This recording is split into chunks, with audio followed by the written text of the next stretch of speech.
Part 2. Redditors who gave up pursuing their dream to settle for a more secure or comfortable life. How did it turn out, and do you regret your decision? It turned out just the way it was meant to. After spending a few years pursuing my dream, the time it took away from my kid and the lifestyle/dynamic it put me in was not worth the career choice. I initially thought I was setting an example for my son, that you can do anything you set your mind to, and that you should follow your dreams. But ironically, my dreams changed while I was doing it. Working 60 hours a week plus my commute, I didn't have enough time to be a mom. So I quit chasing after it, started a closer to home, regular job, and met my husband a few months after. Now I'm a stay-at-home parent, and when my degree is finished and my youngest is in school, it'll have the same schedule as my kids when I go back to work. So I'd care if I gave up on my dream, so much as it changed. I grew out of it, in a way. I'm glad I went for it though, because now I don't have any what ifs, and am not romanticizing it as something it isn't.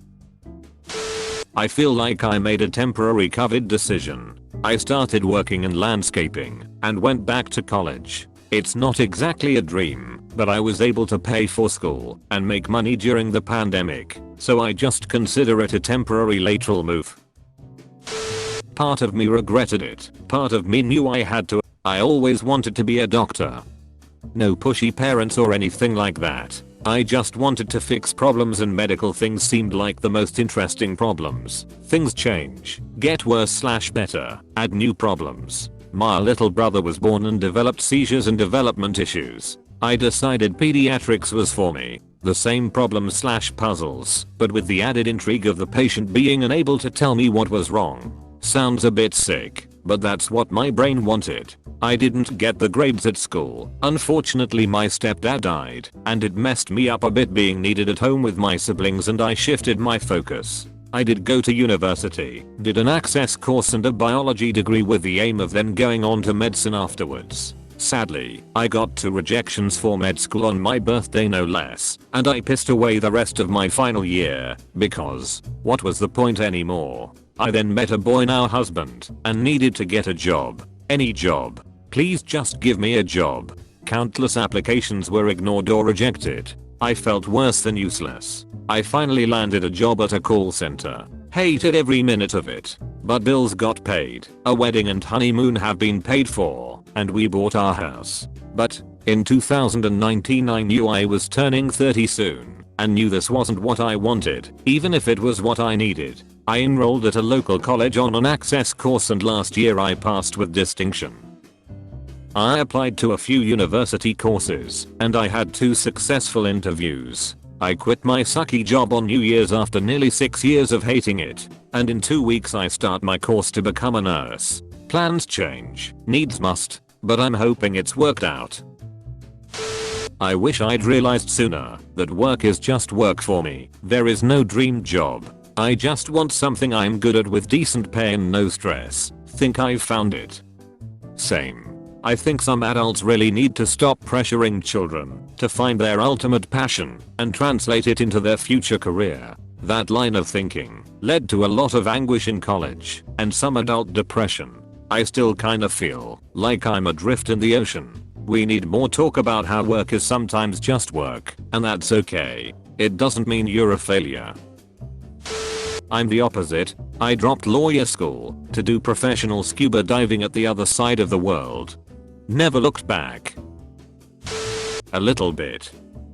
I bounced around the lower levels of the film industry, earning nothing, earning $5 a day, earning $8.20 an hour. I really enjoyed most jobs, got some great stories. But after 10 plus years of missed opportunities, missing out on jobs to those more connected, of not having enough to do, I could blame the early days of digital, but I just didn't go hard enough. It was time.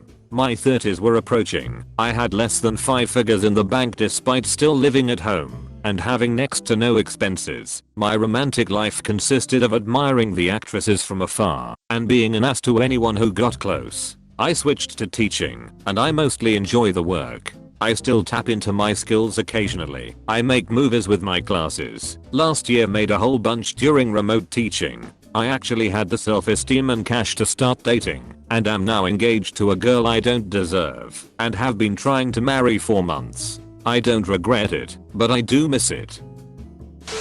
Came from a very traditional patriarch Indian family. Pushed into finance, made lots of money, was utterly depressed. Found love, got married quickly, had 3 kids quickly, became a stay-at-home dad as wife kicked ass in her field of work. Best career trade-off I've made in my life. As I whip up the meanest batch of strawberry banana pancakes this AM.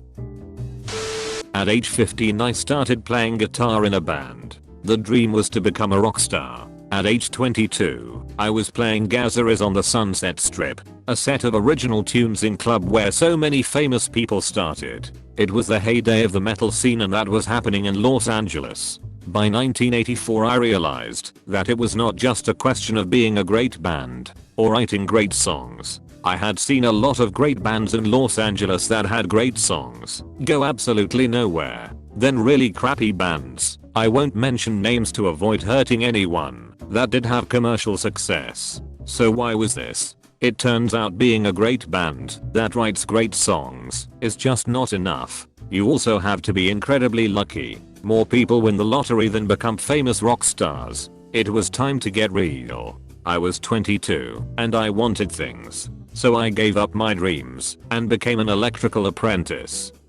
By the time I was 24, I was running jobs. At 27 I was accepted in the IBU as a journeyman electrician. After passing the journeyman block test, accepted in a lot of states. At age 31 I became a master electrician and general foreman in the IBU. I then became the superintendent of a large union shop. And finally at age 33 I started my own electrical contracting business. At age 41 I became 100% disabled and was forced to retire. That was almost 20 years ago. I still have my Bray-amp and my Les Paul in my bedroom, always plugged in, so I can pick it up anytime I want. So, I'd say everything turned out okay for me. Edit. First, I was not hurt on the job. I have fibromyalgia. It started in 1986 and slowly took over until 2002 when my doctor told me I was not returning to work. The major symptoms of fibromyalgia are chronic pain and chronic fatigue. I thought I was just overworked and needed a break, but it was not to be. Forced retirement was a very difficult thing because I got a lot of my self-esteem from my job. I also made a lot of money. Playing guitar definitely was an important part of adjusting to not working. I don't have any recordings left. Most of them were stolen in a box that contained guitar pedals that was stolen out of my garage in the mid-80s. My brother still has some reel-to-reel 4-track recordings, but doesn't have a 4-track player to play them or mix them down. And also, it was so nice to see how many of you had similar experiences to me. Very uplifting to hear from you all. I realized this as well. I also realized that I only really enjoyed the songwriting and recording portion of being a musician. I hated performing and marketing. I've decided to just start uploading my original songs plus simple performance videos to Instagram and YouTube. If I get lucky and one of these videos gets a lot of views, that's great. I'll become a YouTuber in my spare time and make a few extra bucks. If not, that's fine too. It turned out just fine. I regret nothing. When I was an arrogant young man, convinced that I was smarter than everyone else, and that intelligence alone would translate to professional success, I dreamt of becoming a CEO and making oodles of money. After a few years in corporate America, though, I realized that 1 being successful actually requires a lot more than just raw intelligence, and 2 making lots of money in corporate America requires lots of shitty personal and ethical sacrifices. I quit my job, traveled the world, and ended up moving permanently to a foreign country. 5 stars, highly recommended. 18 months ago I left my mediocre career as a stuntman for more secure work as a duty contractor. I'm now living life in Japan with a loaded bank account and my wife can focus on her writing. Although I miss performing stunts, I now enjoy my day-to-day life without worrying about finances or health insurance. Edit. I regret nothing. I can say I doubled Jared Butler and Mitchell Madsen, but it was time to move on to provide for my new family. I was an actor. I was doing okay at it, had a few tasty parts on TV. I'm a software engineer now. I don't regret making the decision to do something else more secure. I like writing software probably more than I enjoyed acting, in fairness. I regret seriously sucking at auditions for the last year or so of my acting career. I likely could've gone much further had I committed properly to it.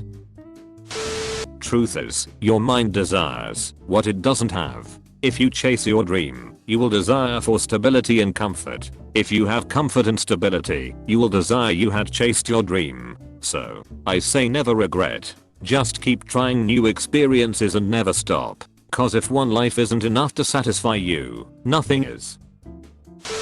My dream was to become a translator for Nintendo, specifically the Zelda franchise. Studied Japanese and lived there for a year, then became a video game translator at a small studio. Afterwards a localization project manager at a bigger Korean company. Worked my way up to maybe one day be hired by Nintendo. Lost more and more passion for games on the way. Heard awful stories about working at Nintendo and slowly realized that this isn't the right job for me after all. Translators are, most of the time, underpaid and the whole thing isn't as romantic as it seems. Decided to do something entirely else. Left the gaming and localization industry and am now a really happy and well-paid product manager for an e-commerce company. I will never go back. Knowing Japanese well, the bit that is left after not using it for years is a good party trick still, so no regrets. Was a fun time, but it had to end. People don't realize that institutions, like corporations, often utilize worker passion as an excuse to mistreat them, pay less, make unsustainable demands. That's why a story like yours just echoes through this whole thread. For example, it's what the world is doing to a whole generation of frontline healthcare workers right now. Thank you very much for watching. I hope you enjoyed the video. Please subscribe to my channel for more curated daily Reddit stories.